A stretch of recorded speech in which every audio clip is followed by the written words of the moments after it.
Hello everyone, welcome back to our YouTube channel. आप सभी का रोदा नर्सिंग एक्सप्रेस में एक बार फिर से हार्दिक स्वागत है। आज का हमारे इंपॉर्टेंट टॉपिक ओबीजी के अंतर्गत आज हम लोग pre monetary signs of labour के बारे में डिस्कशन करेंगे। बहुत ही इंपॉर्टेंट टॉपिक है, यानी कि किसी लेबर के आने से पहले क्या क्या आपको संकेत देखने को मिलते हैं। कंप्लीट कॉन्सेप्ट आपको हिंदी प्लस इंग्लिश में समझने को मिलेगा। यदि आप इस वीडियो का पीडीएफ डाउनलोड करना चाहते हैं तो आप हमें टेलीग्राम चैनल पर फॉलो कर सकते हैं, उसका लिंक मैंने डिस्क्रिप्शन बॉक्स में दे दिया है। और जो भी व्यूअर्स इस चैनल पर पहली बार विजिट किए हैं, चैनल को एक बार एनालाइज जरूर करें। यदि मेरे द्वारा बनाए गए कंटेंट आपके लिए हेल्पफुल होते हैं तो प्लीज़ चैनल को सब्सक्राइब जरूर कर लें और साथ में नोटिफिकेशन बेल को दबा के ऑल पे क्लिक कर लें, ताकि आप सभी को हमारे नर्सिंग से रिलेटेड वीडियो का नोटिफिकेशन सबसे पहले मिल सके। तो चलिए शुरू करते हैं।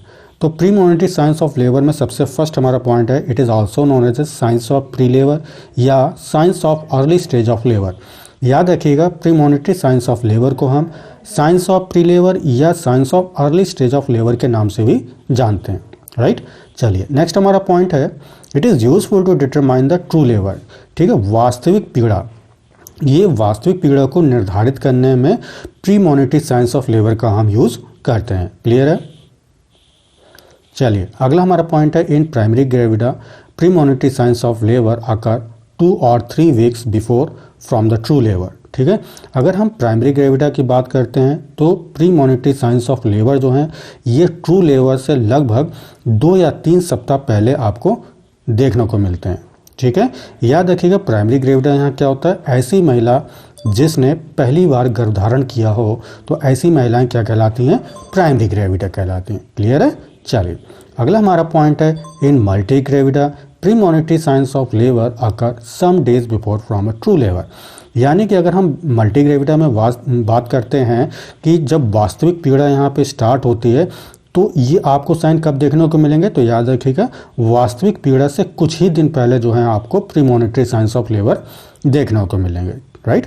चलिए अब हम बात करते हैं कि मल्टी ग्रेविडा क्या होती हैं। तो ऐसी महिलाएं जिन्होंने एक से अधिक बार गर्भधारण किया हो या एक से अधिक बार वो प्रेग्नेंट हुई हो तो उसको हम क्या कहते हैं, मल्टी ग्रेविडा कहते हैं। क्लियर है। चलिए अगला हमारा पॉइंट है, फॉलोइंग प्रीमोनिटरी साइंस आर फाउंड। ठीक है, याद रखिएगा इसमें आपको निम्नलिखित प्रीमोनिटरी साइंस देखने को मिलेंगे। सबसे पहला हमारा होता है लाइटनिंग, अगला हमारा है सर्वाइकल चेंजेस, ठीक है, frequency of urination, A small weight loss. ठीक है, नेक्स्ट हमारा ब्रेक्सटन हिक्स कॉन्ट्रैक्शन। ठीक है, जो कि कैसे होते हैं, इरेगुलर होते हैं, पेनलेस होते हैं और ये सर्विक्स डायलेशन से इसका कोई भी संबंध नहीं होता है। ठीक, तो इन सबको हम एक एक करके डिस्कशन करेंगे। ठीक है, चलिए सबसे पहला हमारा पॉइंट आता है लाइटनिंग। ठीक है, लाइटनिंग या इसको हम ड्रॉपिंग के नाम से भी जानते हैं। ठीक है, occur as the foetus descend toward the pelvis inlet, lightening is most noticeable in nulliparous occurring about 2 to 3 weeks before the onset of labour. ठीक है, लाइटनिंग याद रखिएगा, लाइटनिंग तब होती है जब हमारा फीटस पेल्विस इनलेट की ओर उतरता है। जैसे कि आप ये फिगर में भी देख रहे हैं, देखिए यहाँ पे लाइटिंग से पहले की बात हो रही है इस फिगर में, और इस फिगर में जो है लाइटिंग के बाद की बात हो रही है।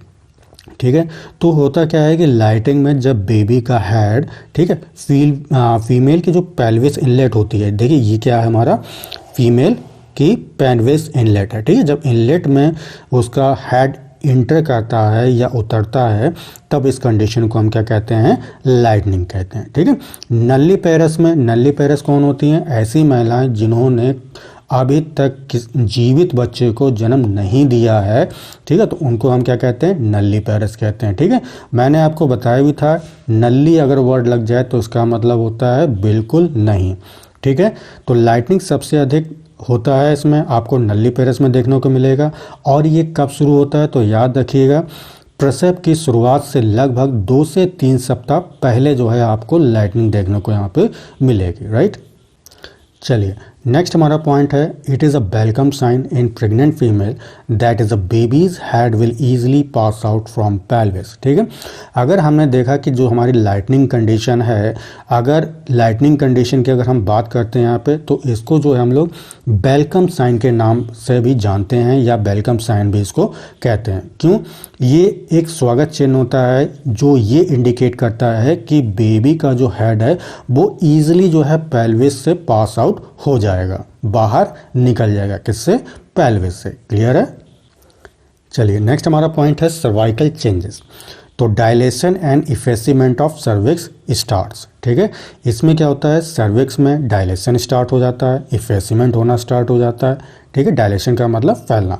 तो अगर हम सर्विक्स की बात करते हैं तो कंप्लीट डायलेशन कितना होता है, याद रखिएगा 10 सेंटीमीटर होता है। क्लियर है?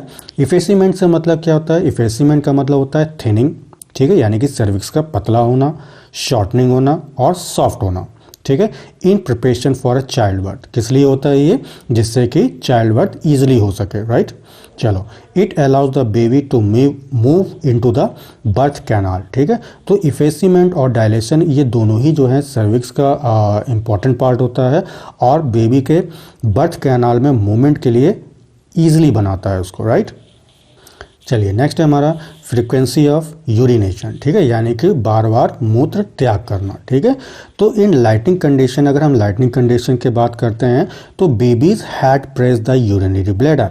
तो जो बेबी का हेड है, क्योंकि जैसे जैसे बेबी का जो हेड है डिसेंट होता है पेल्विस में, तो ये क्या करता है, यूरिनरी ब्लैडर पर प्रेशर करता है। ठीक है, प्रेशर मारता है, तो उसके फलस्वरूप क्या होता है, फीमेल में मिक्ट्यूरेशन की जो फ्रीक्वेंसी है वो स्टार्ट हो जाती है। ठीक है, परिणाम स्वरूप उसको बार बार पेशाब आना शुरू हो जाती है। राइट, अगला हमारा पॉइंट है ब्रेक्सटन हिक्स कॉन्ट्रैक्शन।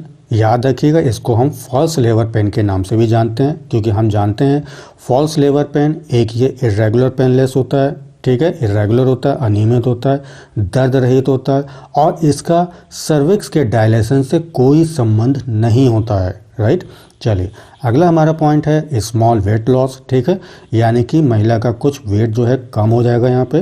तो a small weight loss of 2.2 kg to 6.6 kg में अकर। ठीक है, वजन कितना कम होगा, याद रखिएगा 2.2 से लेके 6.6 kg तक वजन जो है महिला का कम हो सकता है। में occur because changing level of oestrogen and progesterone. ठीक है, और ऐसा किस लिए होता है, ब्लड में ईस्ट्रोजन और प्रोजेस्टेरोन का जो लेवल होता है वो चेंजमेंट होने लगता है। ठीक है, रेशियो जो होता है दोनों का गड़बड़ा जाता है। Right, causes excretion of some of the extra fluid that accumulates during pregnancy.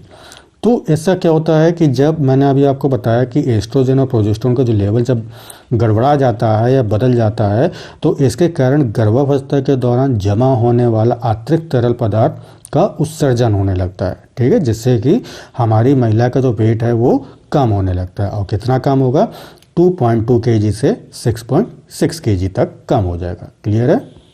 आशा करता हूँ कि टॉपिक आपको अच्छी तरह से समझ में आ गया होगा। टॉपिक कैसा लगा कमेंट करके ज़रूर बताएं और इस वीडियो को अपने दोस्तों के साथ में ज़्यादा से ज़्यादा शेयर करें। यदि आपने अभी तक हमारे चैनल को सब्सक्राइब नहीं किया है तो चैनल को सब्सक्राइब जरूर कर लें। तो तब तक के लिए अपना ख्याल रखें। Take care and bye bye. Thank you so much.